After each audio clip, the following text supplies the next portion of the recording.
আবারও হাজার হাজার ছাত্র জনতার পদচারণায় জনসমুদ্র রাজধানীর শাহবাগ। অপশক্তিকে রুখে দেয়া এবং দেশের সম্প্রীতি রক্ষার উদ্দেশ্যে একতার বাংলাদেশের সম্প্রীতি সমাবেশ ছিল বুধবার বেলা 2:30টায়। সমাবেশে একাত্মতা প্রকাশ করে বৈষম্য বিরোধী ছাত্র আন্দোলনও। শেখ হাসিনার বিচার সহ 4 দফা দাবিতে রেজিস্ট্যান্স উইকের দ্বিতীয় দিনের পূর্বঘোষিত কর্মসূচিও যোগ হয় সেই সমাবেশে। বিকেল হতেই এতে অংশ নেন হাজার হাজার ছাত্র জনতা।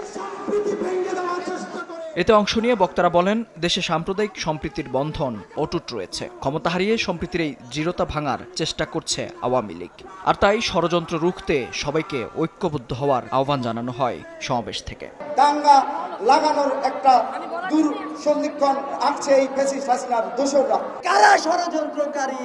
এই বাংলাদেশের ছাত্র ছাত্রী আপামর জনতা এটা জানে।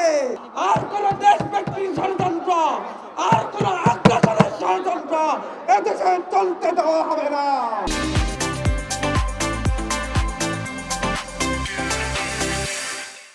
বৈষম্য বিরোধী ছাত্র আন্দোলনের নেতারা বলেন, শেখ হাসিনা পালিয়ে গেলেও ভারতে বসে ষড়যন্ত্র অব্যাহত রেখেছেন। 15 আগস্ট কেন্দ্র করে কোনো পাল্টা গণ অভ্যুত্থানের চেষ্টা করা হলে শক্ত হাতে তা প্রতিহত করবে শিক্ষার্থীরা।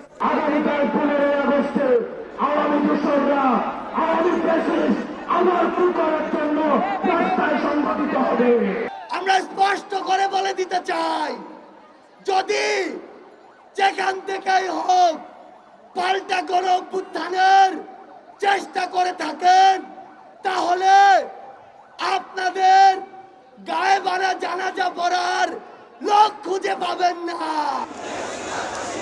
সমাবেশ শেষে শাহবাগ থেকে ধানমন্ডি পর্যন্ত পদযাত্রায় অংশ নেন শিক্ষার্থীরা। মিছিলটি রাপা প্লাজার সামনে পৌঁছালে নিহতদের স্মরণে 1 মিনিট নীরবতা পালন করার পাশাপাশি অবস্থান কর্মসূচি পালন করেন তারা।